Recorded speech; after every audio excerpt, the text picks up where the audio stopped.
Lydia is just so cute. The voice becomes clear as the door opens, and at that name coming from Quimby's mouth, I froze. I wondered who it could be, but hearing that name confirmed it. The woman's voice was indeed my sister, Lai.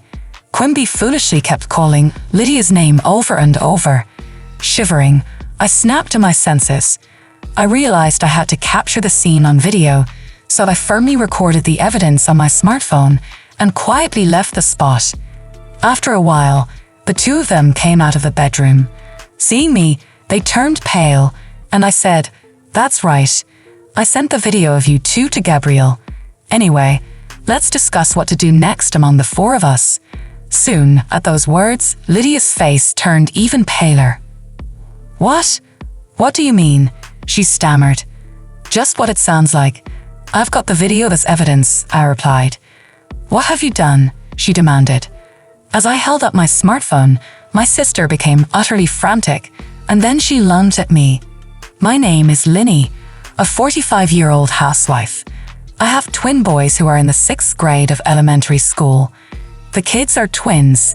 I've heard that twins run in families, and indeed I am a twin myself. I have a twin sister named Lai. Being identical twins, we never really felt like sisters.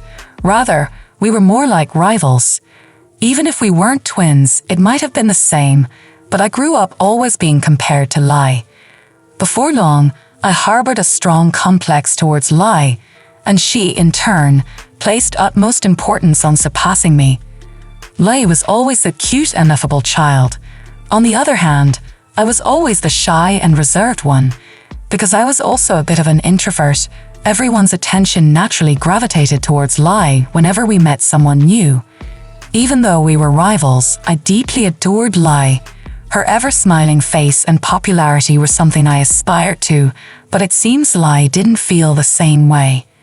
We used to play together a lot when we were in elementary school, but I was always stuck with the roles nobody wanted. Linny is it.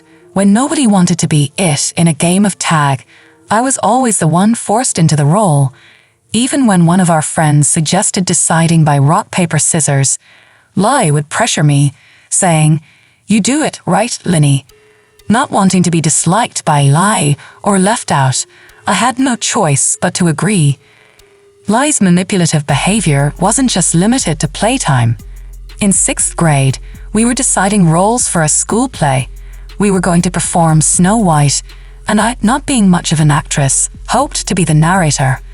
But I caught a cold and had to miss school on the day of role assignments. "Linny wants to be the narrator. I'll tell the teacher for you," Lai said. She'd pass on my wishes, so I trusted her and felt relieved. However, when I returned to school after recovering, I was shocked to find out I had been cast as the lead role. "Why am I the lead?" I asked a friend in disbelief, and then came the unbelievable reply. "Lai said you wanted to be the lead." "What? I didn't say that." But it was already decided. It seems that as we were entering puberty, no one wanted to take on the potentially embarrassing lead role of Snow White, so I, the quiet girl who was absent, was chosen. The teacher found it odd that I, usually so reserved, had expressed a desire to take the lead role. Did Linny really say that? The teacher had even checked with Lai. Truly, she wants to, but she's too shy to volunteer. Please let this be an opportunity for Linny to shine. Lai had recommended me as if it was all in my best interest. I cried, insisting I couldn't do it and didn't want to. However, everyone else's roles had already been assigned. Chastised by teachers and parents alike, I somehow managed to pull through. Thanks to that effort, the play was a huge success. Teachers, parents, and friends all praised me, but amidst all this, only Lai looked on displeased. "Anyone could have done that. Getting all that praise for such a little thing is just silly," she said, and so she began to openly resent me. That was the moment I truly felt Lai's dislike. After that, she stopped inviting me to play. At first, it was painful, but once I realized I was no longer being forced into unpleasant roles, I made other friends and started enjoying myself. In middle school, many didn't even know Lai and I were twins. We had become so distant, hardly speaking at school, and didn't look alike at all. We requested not to be in the same class, and I was enjoying my own life. But then one day, as I was studying for high school entrance exams, Lai approached me. Studying. Have you decided which high school you're applying to? Yeah, thinking of going for a high school. A high school was the newest and closest school to our house, boasting a competitive entrance difficulty. I had been working hard for 3 years because I really wanted to get into that school. But Lai, unaware of my efforts, laughed when she heard my choice of high school. A high school? You've got to be kidding, right? Why don't you just go to B high school with me? It sounds like you wouldn't even need to study much for that. Lai always managed to bend me to her will, but I didn't want her dictating my choice of high school too. For the first time, I stood up to her. I've decided to go to a high school. You don't know if it's impossible for me. If you don't want to study, that's fine, but don't get in my way. I turned away from her and went back to my textbook. What? That tone to your older sister. Angered by my response, Lai grabbed my textbook and threw it on the floor. What are you doing? Even if you study, it's a waste. You know you're destined to be my slave and go to B high school together. That day, we ended up in a physical fight. Our parents came running when they heard the commotion and pulled us apart, but by then, my textbook was torn to pieces. But more than that, my heart was shattered by hearing Lai's true feelings about me. To Lai, I was just a convenient target for all the unpleasant things. Realizing that Lai saw me as her slave was a clear awakening, but I didn't give up on studying. Fortunately, my parents contacted the school for me, and I got a new textbook. With my parents' support, Lai no longer interfered with my studies, and I was able to dedicate myself to them and successfully got into my chosen school. As she had initially declared, Lai barely studied for the exams and went on to B high school. Thus, we went to different high schools, pursued our education at different universities, and eventually started our careers. As an adult, I began living on my own, and that's when I met a man. He was my husband, Quimby. Quimby and I were hired at the same time and felt a closeness because we were from the same area. When he asked me out, I felt like I was dreaming. I actually like you, Vinny. I'd be happy if you go out with me. Hearing those words made me incredibly happy. I had feelings for Quimby too, but I had never had the courage to admit it. Such feelings openly I wasn't pretty like Lai, and having had almost no experience with love during my school days, I could hardly believe he felt the same way about me. I'd be happy to. Thank you. Being in a relationship for the first time made me feel overjoyed. Since we started dating, I've been doing my best to make him happy, cooking meals and preparing lunchboxes for him. Quimby started visiting my apartment more often, and we began a life almost like we were living together. Vinny, I'll cook dinner tonight. But it wasn't just me doing things for him. Quimby was also very cooperative with household chores. Doing chores together was fun, and I began to think we could make a good married couple. 3 years into our relationship, we decided to get married. I was overjoyed and very happy about it, but there was one thing that worried me. You're a twin, right? I'd like to meet your sister. Quimby brought it up. During the 3 years we were dating, I had told him that I have a twin sister, but I had never introduced him to Lai. I hadn't even told her about having a boyfriend. Since that big fight in middle school, there had been a deep rift between us. Yeah, that's right. But if we were getting married, it was inevitable that Lai and Quimby would meet. The thought of how Lai might scorn us made me anxious, but I knew I had to introduce them at some point. What? Married? Since when? When I finally called Lai after a long time, she seemed surprised by my news and raised her voice. I had told my parents, but it seems Lai hadn't heard about it yet. She sounded like this was news to her. Yeah, and I want to introduce you to the man I'm going to marry. Ah, I'm busy, you know. Well, if you insist, I guess I could meet him. Lai was as condescending as ever, so I asked her to make some time for us. Lai hadn't changed since we were kids. I figured I had to be the adult and humble myself. We went back home to meet Lai on her day off. Quimby suggested we all have a meal together with our parents, so we arranged to meet at a restaurant. And then, on the day we went to the restaurant, even when the time came, Lai didn't show up. Lai's late. I thought she said she'd be on time. Sorry, Quimby. Don't worry about it. She'd have shown up eventually. Let's just wait a bit longer. Both my parents and I felt bad for keeping Quimby waiting. 15 minutes past the scheduled time, Lai showed up in a flashy dress. Sorry, did you wait? We did. What's with the outfit? Well, it's kind of like a meet and greet, right? Thought I should dress up. I couldn't help but be exasperated by her. Not just me, but our parents just gave a re-smile. If she knew it was a meet and greet, I wish she hadn't been late without even messaging, especially not for the sake of getting dressed up. It seemed immature for an adult, but wanting to keep the peace, I swallowed my words. We introduced Lai and Quimby to each other. Wow, Linny, you've snagged a good-looking one. Working at the same place means he must be earning well. Lai made several rude remarks to Quimby on their first meeting. What do you do in your free time with Linny? No, before you started dating Linny? She grilled Quimby like it was a speed dating session. Despite our parents' attempts to stop her, Lai kept going, saying, "It's fine. I want to know what kind of man Linny's husband will be." Quimby was gracious, saying, "Don't worry about it," and entertained Lai throughout. By the end of the meal, I was exhausted and sighing. However, it didn't end there. Lai's quite the character, huh? Opposite of Linny. I always say we're the least like twins ever. I responded with a forced smile. Quimby said, "Maybe you should take a leaf out of Lai's book. She's always smiling, good at conversation, and cute." If I'd met her first, I was shocked at what he meant. I had told him about my discomfort with Lai. To hear him say this, knowing that, was deeply shocking. Why don't you marry Lai then? She even said you were handsome. When I snapped back like that, he hurriedly apologized. Sorry, it was just a joke. I'm glad I met Linny, and I don't have any special feelings for Lai. Then you shouldn't say things that praise Lai and put me down. It was a joke. Quimby apologized like that. I was shocked, but I wasn't going to call off our engagement over something like this. I just hoped he understood. Right after that, he said, "But Lai is a nice girl. It's not good to be jealous of your sister. Let's all get along as a family.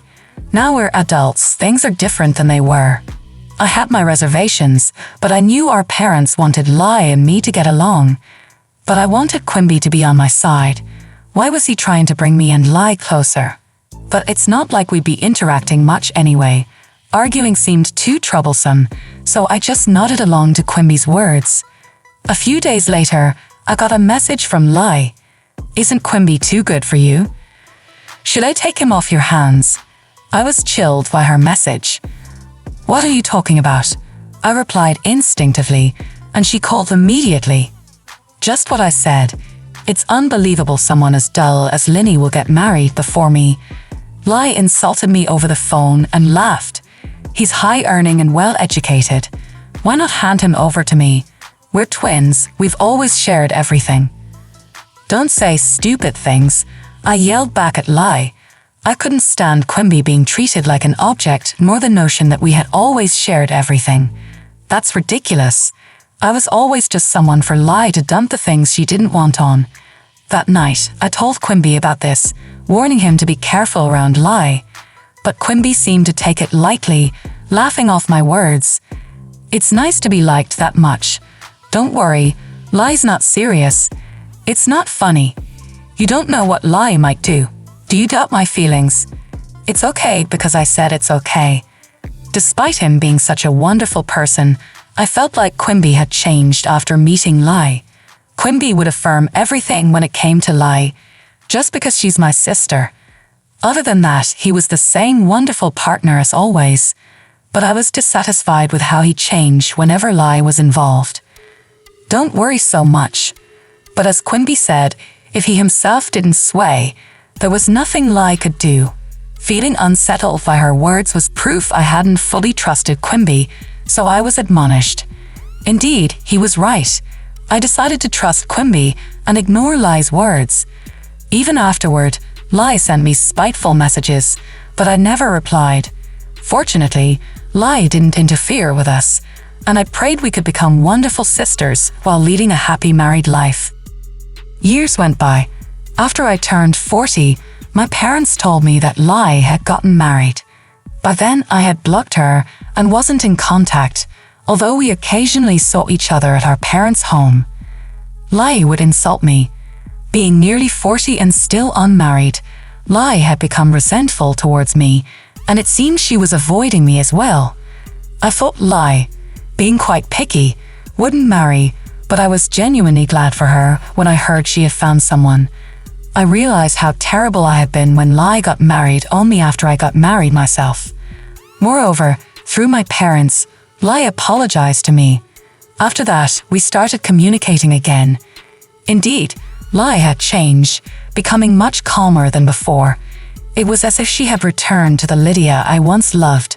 I never thought the day would come when Lai and I could laugh together again, so I was very happy. Lai even introduced me to her husband. He was about 5 years our senior, named Gabriel. He seemed to care for Lai deeply, which reassured me. Having both married, Lydia and I became closer. Our parents were very happy to see us getting along. I wanted to make up for the time we had spent apart. Then, a few years later, something happened. I became ill at work and had to leave early. I wanted to inform Quimby, but he was out on business, so I left a message with a colleague. I went straight home. Upon entering the house, I immediately sensed something was off. It felt like there was someone inside, even though the house was supposed to be empty. Could it be a burglar? That thought flashed through my mind as I quietly entered. Listening closely, I could hear noises and voices coming from the bedroom. As I stood silently in front of the bedroom, I recognized Quimby's voice coming from inside, but I couldn't bring myself to speak up. The nature of his voice strained the blood from my face. It was unmistakably the sound of an intimate moment. The creaking of the bed confirmed my fears. I didn't need to see inside to know what was happening, and my hands trembled. However, if Quimby was cheating, I had to catch him in the act. With that thought, I carefully opened the door with my smartphone in hand, ready to record. What I saw inside the bedroom was even more shocking. Lydia is really cute, isn't she? The voice became clearer as the door opened. Hearing Quimby say her name, I froze. Now that he mentioned it, the female's voice was indeed Lai's. Quimby kept foolishly repeating Lai's name. Trembling, I recorded the scene and quietly left. I sat in the dining area in shock for a while. I was supposed to be home early due to feeling unwell, but that shock made me forget my illness. Staring blankly at my phone, I just waited for this nightmare to end. Then, a few minutes later, the bedroom door opened. "I'll head back to work now, so lock up," said a voice. "Okay, it'd be nice if we could live together soon." Hearing this, I hurriedly stood up. Noticing the noise, Quimby and Lai saw me in the hallway. "Linny, why are you here?" Quimby exclaimed, turning pale. "Why? This is my house, right? But why is Lai here? Aren't you both supposed to be at work?" Lai looked away for a moment but then smirked defiantly. "Why do you think? You wanted it from my own mouth, didn't you?" Quimby tried to stop her, but Lai wouldn't be silenced. "I've always hated how you look down on me. Happiness and Quimby don't suit you. I'll take everything." With that, Lai declared. I just smiled at her words. "Is that so? Then I'll give you Quimby, Lai, but don't think you can take my happiness." Lai seemed annoyed by my retort, glaring at me. To that, I continued addressing her directly. "Yeah, I sent the video to Gabriel. Let's discuss this as a group of 4 sometime soon." Lai's face turned pale instantly. "What do you mean?" "Just what I said. If you want Quimby, Gabriel should know about this, shouldn't he? What have you done?" Lai lunged at me. "Lai, calm down." "How can I calm down?" Quimby tried to stop her, but Lai was beyond reason. Just then, the smartphone inside Lai's bag rang. At that sound, Lai froze in place. "Looks like Gabriel's calling," isn't it? Lie, pale-faced, hesitantly looked at her bag, but there was no sign of her answering the call. In the silent room, only the sound of the phone echoed. After a while, it stopped ringing, and then my phone rang. See? Since Lie didn't answer, now he's calling me.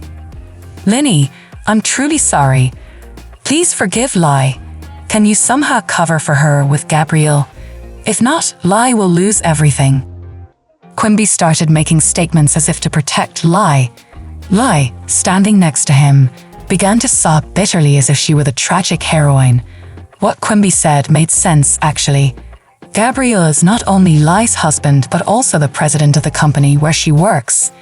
If Gabriel learns about Lie's infidelity, divorce talks might start, and she might not be able to continue working at his company, especially now during work hours. There's no room for sympathy, though. It seems harsh. She did this knowing full well she could lose everything. I can't possibly cover for her, I said. That's too harsh. Quimby, as usual, tried to defend Lie. His words infuriated me, and I glared at Quimby. Worried about her thinking Lie is the only one who's going to lose her family and job is a huge mistake. At my shout, Quimby flinched and then started sweating profusely. It was as if he suddenly came to his senses, starting to break out in a cold sweat. He must have understood the meaning of my words. Just so you know, I've also sent the video to the company's main email address, including your department and name. What have you done? By then, Gabriel's call had ended. Quimby and Lie stood frozen with a look of despair. After kicking them out, I called Gabriel. Sorry to disturb you at work. It's about the video, right? Yes, it involves Quimby, doesn't it? Yes, I replied to Gabriel's gentle voice. I'm sorry for asking this of you, he said. Actually, Gabriel had consulted me because he felt something was off with Lie. It might have been plausible for the old Lie, but the current Lie truly loved Gabriel. I didn't think she would cheat, and I had conveyed as much to Gabriel. But just in case, he had asked me to gather evidence if Lie did something questionable. That's why I think I was able to film calmly. Please don't apologize. I'm glad I could capture evidence of Quimby's infidelity. If you hadn't asked me, I probably wouldn't have thought to do so calmly.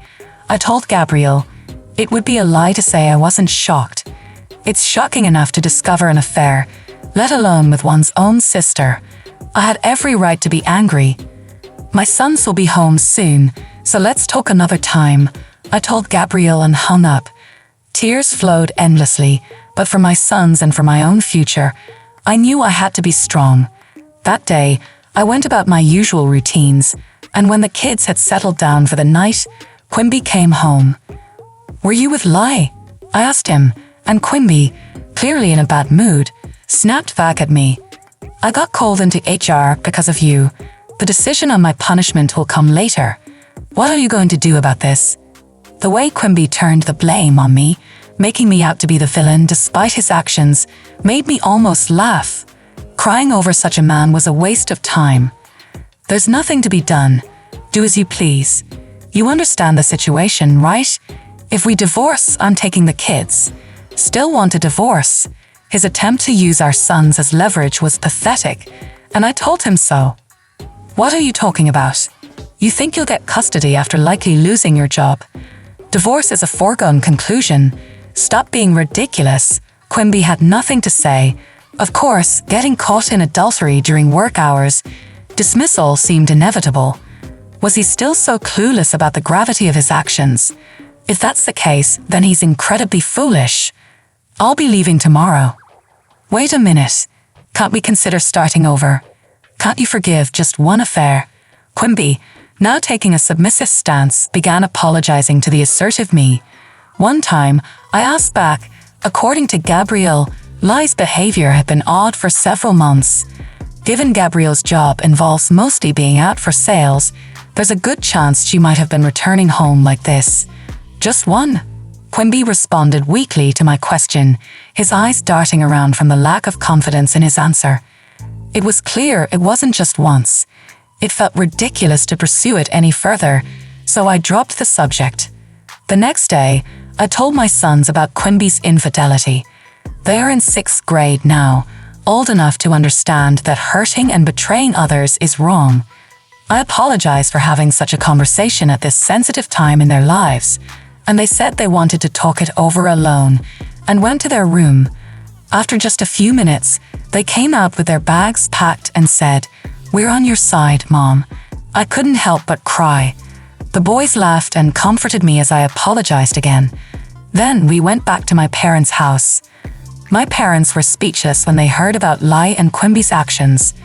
Despite being happy that we had become close as sisters again, I felt sorry. But Mom apologized to me, crying, "Lai hasn't changed after all.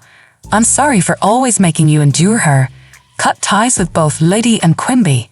We will keep our distance from Lady to the bare minimum," Dad said, and I felt relieved. From that day, I started commuting to work from my parents' home. Quimby, perhaps on suspension, didn't come to the office but called me multiple times instead. Ignoring him, as I didn't have time to deal with it, he began to send messages day and night. "I love you, Linny. Let's live happily as a family of 4 again. I was just deceived by that woman. I don't know how to live without you, Lenny." Perhaps these are what you call Romeo emails. I was almost fooled for a moment, but thanks to my sons laughing uproariously at those messages, I realized how ridiculous they were. However, I couldn't ignore him forever. Eventually, I had to meet him to sign the divorce papers. I made plans to meet Quimby at a cafe on my day off. Choosing to meet at a cafe instead of going home was Gabriel's advice. He said that being in a public place would help keep the conversation calm. When Gabriel and Lai arrived at the cafe together, Lai had become so thin in just a few days. She looked like a different person. She must have fallen out of favor with Gabriel. Serves her right. Now both Lady and Quimby, please sign the divorce papers. It seemed Lady was also reluctant to divorce. To the two hesitating to sign, Quimby said, "It's a misunderstanding, Gabriel. It's your choice to divorce, but we won't." "Are you still saying that? My sons and I no longer consider you family," I retorted. I addressed Quimby's desperate attempts. Gabriel sighed deeply and said, "You could go to court, but it's clear you'll lose. Considering the alimony and legal fees for the divorce trial, can you afford it?" "Alimony for the divorce trial, of course.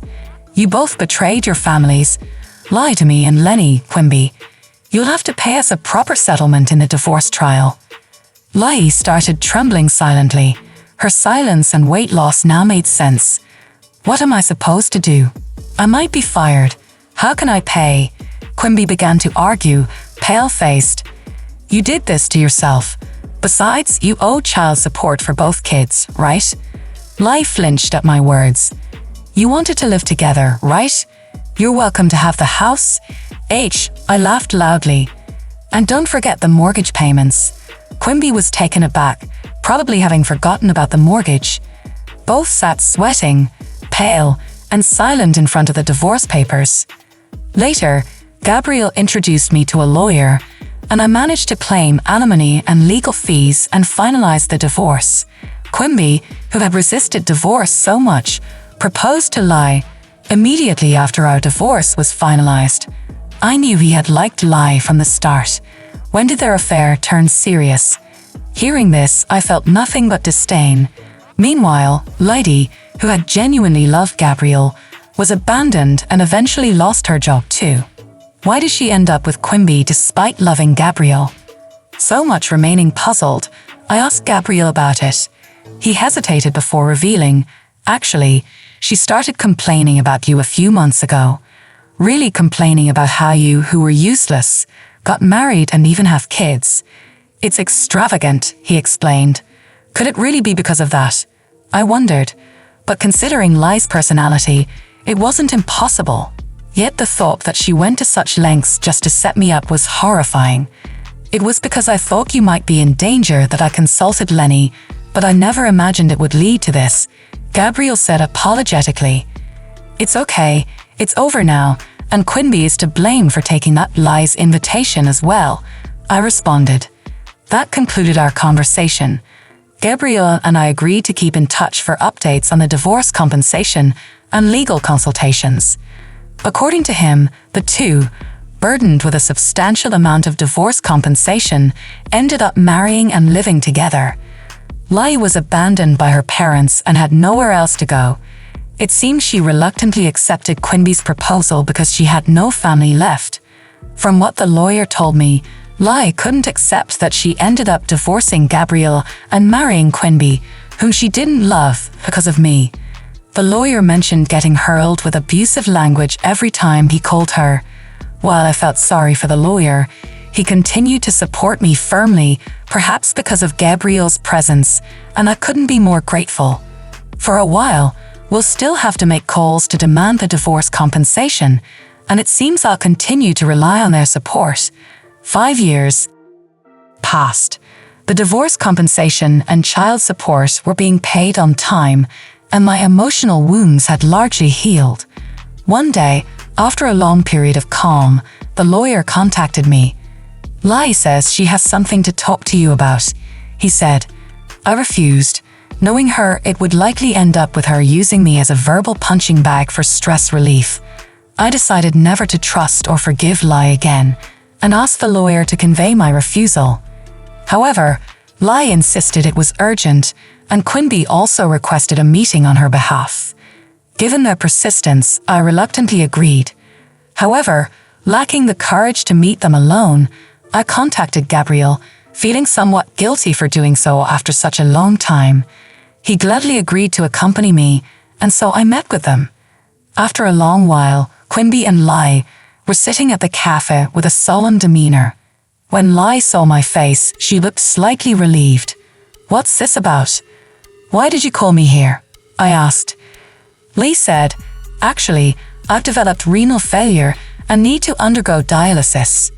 I was taken aback. "It's your fault, no, both of your faults that Lai ended up like this." She couldn't sleep without drinking alcohol, and yet, because of the divorce settlement pain, she had to work. "Your actions have destroyed her health." Quimby angrily blamed us, but I thought it was their own doing. Gabriel seemed to agree as he sighed and looked exasperated. "So what? I'm not producing or refunding the divorce settlement. Be thankful I agreed to installments." I stood firm, and Lai, crying, lowered her head. "I'll pay the divorce settlement, please, I'm begging you." "Give me a kidney," Lai exclaimed loudly at her outrageous request. "What are you talking about? There's no way I give it to you." I refused. Quimby said, "You were born with a twin with Lai. For this reason, you have a duty to help her." "What are you talking about? Who's been pushing all the unpleasant things onto me? Did Lai ever help me once in such situations?" "Don't talk about trivial matters. Lai's life is at stake here," I retorted. Quimby angrily retorted, and Lai began to cry and plead, apologizing. Quimby insulted me as heartless, pressuring me for the transplant, as if threatening. At that moment, feeling as though I was being blamed, Gabriel spoke up. "If she needs dialysis, then undergo dialysis. Do you understand how tough dialysis is? And do you understand how difficult a transplant is? Why should she risk her life for Lai?" Their words left them speechless. I felt relief with Gabriel's support and caught my breath. "Moreover, Lai, you've repeatedly called Linny useless. Isn't it too convenient to ask for help only when you're in trouble?" "But that's Lai. You've destroyed Linny's happy life. Linny has no obligation to save your life," I said firmly. Lai broke down crying, and Quimby was at a loss for words. Both of them must have thought that I would surely give them a kidney. If I had been alone, I might have been persuaded once again. Gabriel saved me. "Take care then. Oh, and don't forget the transfer for this month's payment," I said as I got up and left. Whether I'm called heartless or a devil, I cannot forgive them both. I don't know what kind of life they will lead from now on, but I hope they never forget what they did and reflect on it. It seems Quimby and Lai were both working part-time to make ends meet, but now that Lai can no longer work properly, their financial situation is dire. But that's their karma. Everything is the result of their actions. Their atonement won't end until they've paid the compensation ordered in the divorce settlement. I continue to live happily with my parents and sons. My parents no longer even mention Lai's name. However, it seems they are happy to see the twins getting along well. It's comforting to see a bond between my sons that Lydia and I never had. I continue to keep in touch with Gabriel frequently. He's a genuinely good person, always thoughtful and considerate. It appears he has developed feelings for me, but I'm not ready to reciprocate them at this time. I don't want to cause any more upset for my sons, but in a few years when they come of age, I hope to have the chance to think about my own happiness again. 1. Actions have consequences. Both Lai and Quimby faced severe consequences for their actions, including loss of relationships, jobs, and health.